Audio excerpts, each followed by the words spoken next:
अभी हम स्वीडन में था, ट्रेनिंग सेंटर में परीक्षा दे रहा था मैं। एक दादा पास किया,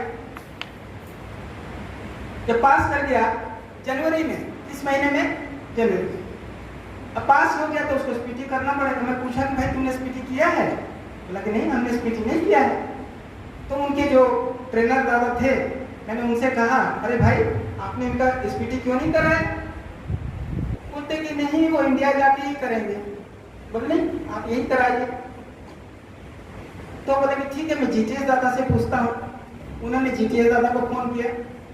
जीटीएस दादा ये बोले कि नहीं, उसको आने दो, इंडिया में आके स्पीटी करेगा। मैं बोला अगर मैं यहाँ हूँ तो उसको स्पीटी यही करना पड़ेगा, मैं नहीं रहूँगा तो वो नहीं करेगा तो अलग चीज। हम आए हैं तो यही स्पीटी करेगा। आप जानते हैं जनवरी में कड़ाके की ठंड में घुटने भर बर्फ में उसको स्पीटी करना, सोच लीजिए। मैं बोला भैया, उसको बोला भी नहीं, पंजन खत्म हुआ तो अभी से तुम शुरू करो, चलो स्पीटी। पहले कोई खबर नहीं होगी, अभी स्पीटी शुरू करो। अभी आज 7 दिन, जिस दिन तुम्हारा पूरा होगा उसी दिन तुम्हारा टिकट है, तुमको जाना है, इसलिए 7 दिन स्पीटी करोगे। इसमें कोई दया माया नहीं। अब मैं भी डर रहा हूँ, इतना ठंड में उसको बोल तो नहीं बहुत ठंड है, विश्वास ही नहीं कर सकते हो, एकदम पूरा हड्डी कांप रहा है, घुटने तक बर्फ है, सच में बता रहा हूँ, घुटने तक बर्फ है। उसमें उनको स्पीटी करना है। स्पीटी का आदेश हो गया। अब वो रहेगा कहाँ? बर्फ में तो बाहर तो रखेंगे नहीं, घर के अंदर रखना ही पड़ेगा। एक घर उसको दे दिया, बोला जाओ उस घर में रहना, उस घर में सबसे कम गर्म है, उसी में ही रहे, उसका टेम्परेचर बहुत लो है। वो गया, जाकर के पहला दिन स्पीटी किया, रात भर सो नहीं पाया, इतना ठंड था, आकर सो नहीं पाया। दूसरे दिन आकर बोलता है, दादा मैं थोड़ा सा, समझ रहे हैं ना, उसको बढ़ा दूं गर्मी को। सोचा चलो भाई, ये बालक बोल रहा है, इधर सीटीएस जीटीएस दोनों भी मना कर रहे हैं, हम तो रिक्स लेके कर रहे हैं, तो चल कर ही गए। उसने बढ़ा। उसके बाद 7 दिन मौन व्रत है, उसने वो आया ही नहीं, मेरे से बात भी नहीं किया। 7वां दिन जब स्पीटी खत्म हुआ, आकर के बोलता है, रो रो करके आंख में आंसू लिए आके पहुंच गया, दादा आपको पता है क्या हुआ? आपने तो कह दिया स्पीटी करने के लिए, मैंने कर भी दिया, और आपने मुझे परमिशन दे भी दिया कि हीट को बढ़ाने के लिए। और जिस दिन मैंने हीट को बढ़ाया, उसी रात को बाबा सपने में आए, इतना भयंकर रूप से डांटे हैं, तो डर के हमारे उठ के जाकर पहले टेम्परेचर लो किया, डर के मारे चला गया, अभी जाके पहले से हीट को कम। रात भर कांपता रहा, क्या रात भर कीर्तन करता रहा, वो 7 रात बैठ करके 7 रात कीर्तन किया, सोया नहीं। और लेकिन बहुत खुश था कि बाबा ने उसको दर्शन दिए। बोले 1.5 साल से बाबा मुझे सपने में नहीं आए थे, लेकिन बाबा सपने में आ गए। बहुत खुश, अभी बहुत काम कर रहा है, उसको किर्गिस्तान में पोस्टिंग किया गया है, बहुत अच्छा काम कर रहा है। आनंद मार्ग में जब कोई सन्यासी बनने के लिए ट्रेनिंग सेंटर में आता है, तो ट्रेनिंग के अंतिम पड़ाव में उसको स्पीटी करना पड़ता है। स्पीटी का मतलब होता है साधना पेट ट्रेनिंग। इससे उसके जीवन में निखार आता है, उसके व्यक्तित्व में निखार आता है, और यह उसका जो आगे सन्यासी जीवन है उसमें बहुत सुगम होता है, बहुत सुविधा होता है।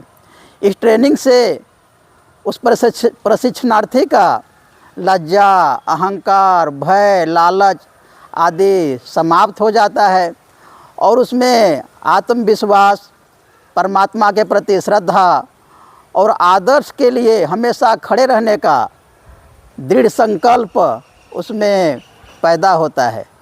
देखिए बाबा सबका केयर कर रहे हैं, इतना केयर कर रहे हैं। अभी भी बाबा है 24 घंटा हम लोग के साथ है, और हर हमेशा आप आगे बढ़िए, बाबा आपके साथ। और कोई हमारा दुश्मन नहीं है, ये याद रखिए, ये नोट करके रखिए कि हमारा दुश्मन इस दुनिया में कोई नहीं है। मैं इतने यूरोप में घूमता हूँ, हर हफ्ते में एक कंट्री चला जाता हूँ, और जब भी जाना पड़ता है इतने चेकिंग के रास्ते से गुजरना पड़ता है। Police checking, passport checking, visa checking, तरह तरह का चेकिंग, लगेज चेकिंग से लेकर के डॉक्यूमेंट चेकिंग तक सब चेकिंग होता है। कितने बार मतलब स्पेशल चेकिंग आता है। स्पेशल चेकिंग मतलब डॉग लेकर के आएंगे, बहुत बड़े बड़े भयंकर डॉग, देखने से आप हाथ पैर आपका कांपने लगेगा। और सबका सामान बहुत कर चेकिंग करते हैं। जब डाउट होता है तो बहुत चेकिंग करते हैं। कितने मेरे पास आए, सबका चेकिंग करके, और उस दिन मैं क्या किया था कि मैंने अपने पासपोर्ट को अपने बैग में रख दिया था। बैग क्या है, नीचे वाले जो बस का नीचे में रखने का जगह है उसमें डला हुआ है। मैं भूल गया था कि तो चेकिंग आएगा तो मुझे अपने से दिखाना पड़ेगा, है नहीं मेरे पास। सभी लोग का चेकिंग करते जा रहा है। मेरे पास आया, आते ही मैंने कहा माफ कीजिएगा, मेरा तो पासपोर्ट जो है नीचे है, मैं लाने के लिए जाऊं? No, you cannot go. इतना जोर से बोला कि मैं सच में डर गया। No, you cannot go. No, मैं बोला कि sir you are checking passport, I have to bring my passport to show you. No, you cannot go. जब आप मना कर रहे हैं तब कहाँ जाएंगे, चुपचाप है। फिर बोलता है are you from India? Yes, I am from India. Are you a yogi? Yes. Okay, sit down. Not checking. हमारा कोई चेकिंग ही नहीं।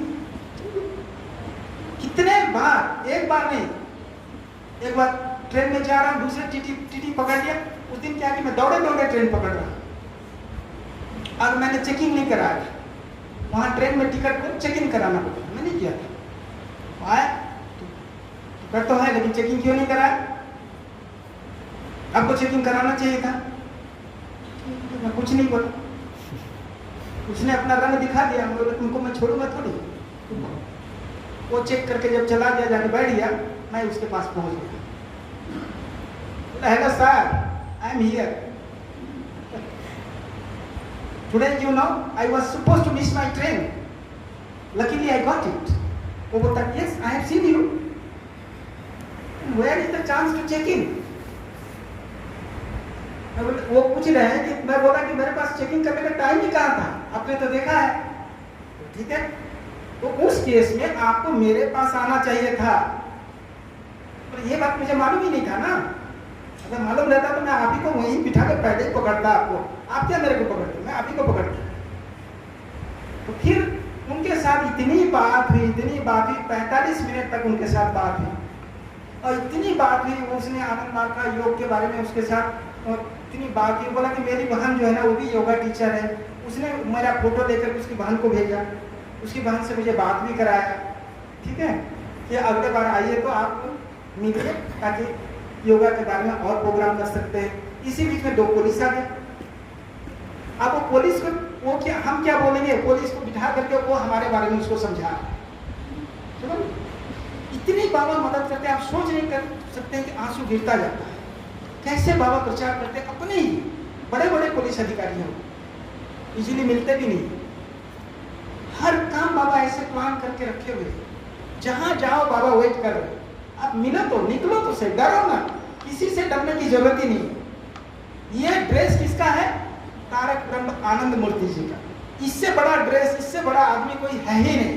इसीलिए दिल खोल के जाइए और जी खोल के काम कीजिए, वही आपका कुछ नहीं करेगा। बड़े प्रेम से बताइए, उनको अपने बातों को समझाइए, इतने खुश हो जाएंगे आप सोच नहीं सकते। जर्मनी में मैं गलत ट्रेन में चढ़ गया, मैं गलत ट्रेन में, मतलब 2 मिनट पहले गाड़ी खड़ा था स्टेशन पर, 2 मिनट पहले गाड़ी आई, मैं सोचा मेरी ही गाड़ी होगी, मैं चढ़ गया। मुझे ये नहीं मालूम था कि 2 मिनट के बाद दूसरी गाड़ी आने वाली है। चढ़िए, चढ़ के जाकर जिस मेरा जो बर्थ नंबर था वहां जाकर के बैठ गया, वो जगह खाली थी। फिर मैंने ट्रेन नंबर को देखा, ये तो दूसरा दिखा रहा है, मुझे टिकट में दूसरा दिखा रहा है। तो मैं चला गया टिकट जो मैनेजर के पास चला गया। वहाँ टिकट कलेक्टर नहीं बोलते, टिकट मैनेजर बोलते हैं। उसके पास चला गया, वो एक लेडी थी, बहुत एजेड लेडी थी। वो बोली शो मी योर टिकट। मैंने टिकट दिखाया, यस यू आर रॉन्ग। वो बोला कि वो बोले कि आप गलत गाड़ी में चढ़ी हो। वो तो मैं खुद ही बोल रहा हूँ। तो बोले कि ठीक है, अगले स्टेशन में उतर जाना, इंफॉर्मेशन काउंटर पे जाना। अगले स्टेशन पे गया, इंफॉर्मेशन काउंटर पर गया। मैं सोच रहा था बड़ा फाइन करेगा वो, क्योंकि हम तो गलत गाड़ी में चढ़े हैं और जर्मनी जैसे जगह में वो बिना फाइन को छोड़ते नहीं है। ठीक है, अब वहाँ जाने के इंफॉर्मेशन काउंटर कहाँ कि पता नहीं है मुझे। मैंने एक आदमी को बोला, कोई बैठा हुआ था, जर्मन था, उसको बोला, अरे भाई ये इंफॉर्मेशन काउंटर कहाँ है, मेरा देखो ना, टिकट थोड़ा गड़बड़ हो गया है। वो अपना ट्रेन छोड़ दिया, बोला मेरा ट्रेन को जाने दो, मैं दूसरे में चला जाऊंगा, चलो पहले आपका काम करता हूँ। तो 10 मिनट लगा हुआ, पूरा समझाया एक एक करके। समझाने के बाद हमको दूसरा टिकट बनवा करके दिया, बोला 4 मिनट में आपकी गाड़ी आ रही, दौड़ के जाइए। दौड़ के भागा दूसरा ट्रेन पर, कोई फाइन नहीं। ये कह रहा हूँ कि हर जगह में इतनी मदद मिलती है, आप विश्वास ही नहीं कर सकते हैं। विदेशों में लगता ही नहीं कि मैं हिंदुस्तान से बाहर हूँ, कभी नहीं लगता है। हर पल महसूस होता है कि बाबा कैसे रक्षा कर रहे हैं। 2 बार मेरा वीसा रिजेक्ट हुआ। यूरोप में काम कर, यूरोपियन वीसा मिलना बहुत ही मुश्किल है। 2 बार रिजेक्ट कर दिया। एक बार तो नोटिस ही डाल दिया, क्यों नहीं आपका टिकट, आपका वीसा कैंसिल करके आपको इंडिया भेज दिया जाए। मैंने तुरंत एक लेटर लिखा, आप भेज देंगे तो मैं खुशी खुशी चला जाऊंगा, मुझे बड़ी खुशी होगी, मैं अपना घर वापस चला जाऊंगा। लेकिन मेरे सेवा से जिन लोगों को लाभ पहुंच रहा है, उनका क्या होगा वो आप सोच रहे। तो फिर मैंने जिन लोगों को क्लास देता तो वो लोग भी लेटर लिखा, अरे इनको जाने दीजिएगा तो हमारा क्या होगा। तो वो फिर जो है ना उसी समय उसी दिन ही हमारा वीसा को जो है ना जो रिजेक्ट करने वाला नोटिस था उसको कैंसिल किया। फिर परमानेंट वीसा भी दे दिया, तो गया परमानेंट वीसा दे दिया। चलो ठीक। ये कहना चाहता हूँ कि आप लोग पूरा जी जान से बाबा के लिए काम कीजिए, बाबा आपके साथ हैं। मैं एक छोटी सी कहानी सुनाऊंगा कि यूरोप में बाबा कैसे मदद करते हैं। जो पहली बार फर्स्ट यूरोप में आनंद मार्ग कैसे पहुंचा, ठीक है, ये बड़ी अच्छी कहानी है।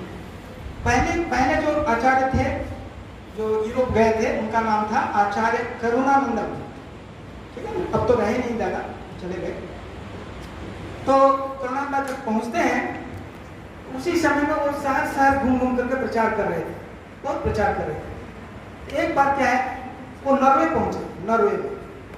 नॉर्वे में क्या होता है, एक सिस्टर में वो एक योगा टीचर है, एक सिस्टर जो है ना वो योगा टीचर है, योगा सिखाती है। वो अपने फ्रेंड के साथ एक रूम में सो रही थी। अचानक क्या देखी पता है, ठंडी का दिन है, अब पूरा खिड़की दरवाजा सब बंद है, वो सो रही है, उसके पास उसका फ्रेंड भी सो रही है, दोनों सो रहे हैं। इसी बीच में देखती क्या है, अचानक एक खिड़की अपने आप खुलता गया, अपने आप खुल गया। और वहां का खिड़की जब खुलता है ना, सारे उसमें ये क्या बोलते हैं कि जो आपने जाली लगाया है, जाली नहीं होता है, तो खुलता है तो पूरा खुलता है। एक आदमी अटैची लिए हुए वो खिड़की के रास्ते घर घुसा। ये पूरा डर के मारे पूरा घबरा गई। वो आ करके वो आदमी आया, कुर्सी लिया, अपने आप बैठ गया चेयर पे, बैठ के बोलता है, डू यू नो तंत्र योगा। वो बहुत योगा जानती थी, है ना, बहुत तरह का, विदेश में बहुत तरह का योगा होता है, वो सारे योगा जानती थी, एक तंत्र योगा नहीं जानती थी। बोले कि नहीं मुझे मालूम नहीं। तो उन्होंने ब्रीफ केस खोला अपना, वो आदमी, और एक चार्ट निकाल करके पूरा कुंडलिनी से ले करके हर चीज का चक्रों के थ्रू होते हुए तंत्र योग उनको समझाया। उसको बहुत अच्छा लगा, वो सिस्टर को बहुत अच्छा लगा। जब अच्छा लगा तो वो बोलती है, मैं अपने फ्रेंड को बुला लूं, वो भी सुनेंगे। जो आदमी थे वो बोलते नहीं, उनको मत जगा, उसका अभी समय नहीं हुआ है, उसका जब समय होगा उसको भी मिल जाए, अभी मत जगा। ये घटना घटी, और जब हो गया तब वो आदमी फिर से सूटकेस बंद किया, धीरे से खिड़की के रास्ते अपने बाहर चला गया, और खिड़की अपने आप फिर बंद हो गई। फिर ये जो लड़की थी वो सो गई, जो सिस्टर थी वो सो गई। दूसरे दिन उठ करके अपने फ्रेंड को सारी चीज बताई भी। अब वो बाजार में घूम रही है, नॉर्वे में घूम रही थी, तो अचानक उसने एक पोस्टर देखा हुआ, कम एंड लर्न तंत्र योगा, योगी फ्रॉम इंडिया, यही लिखा हुआ है। लिखा है कि आइए सीखिए तंत्र योगा, तो लिखा हुआ है।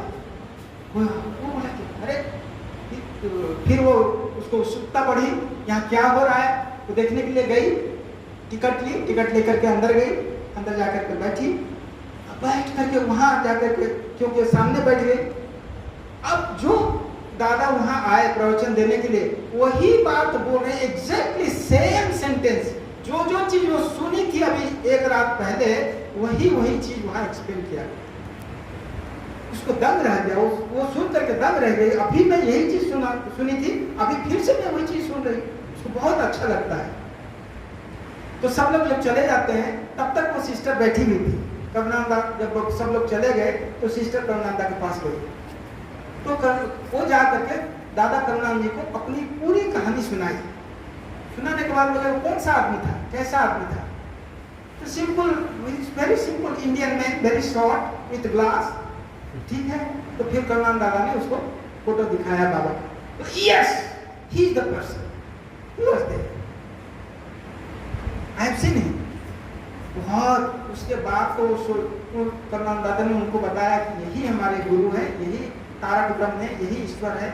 जब समझा दिए उसको, उसके बाद से आप विश्वास नहीं करें, इतनी रोई, वहीं पर ही वो समाधि में चली गई। जब समाधि से उठी तब वो अकेले 3 कंट्री में जाकर के प्रचार करना चाहती। नॉर्वे में प्रचार की, फिर वो चली गई आइसलैंड में प्रचार की, आइसलैंड के बाद वो स्वीडन में आकर के प्रचार किया। 3 जगह कम से कम 150 मार्गी वो अकेले बनाए। विदेश में एक मार्गी बनना भी बहुत मुश्किल होता है। एक आदमी को भी दीक्षा दे दीजिए, बहुत बड़ी बात है। 150 मार्गी। देखिए बाबा कैसे अपने से जा करके सब जगह में अपना बेश बनाते चले। आज भी उसी तरह से काम करें। जहां भी हम जाते हैं वहां पहले से ही लोग इंतजार करते रहते हैं कि मतलब योग के बारे में समझने के लिए, सुनने के लिए। कहीं भी चले, डरने की बात ही नहीं, जाना है भैया। अभी जहां जाता हूं, चाहे हम इटली जाएं, जर्मनी जाएं, पोलैंड जाएं, लोग इंतजार करते रहते हैं।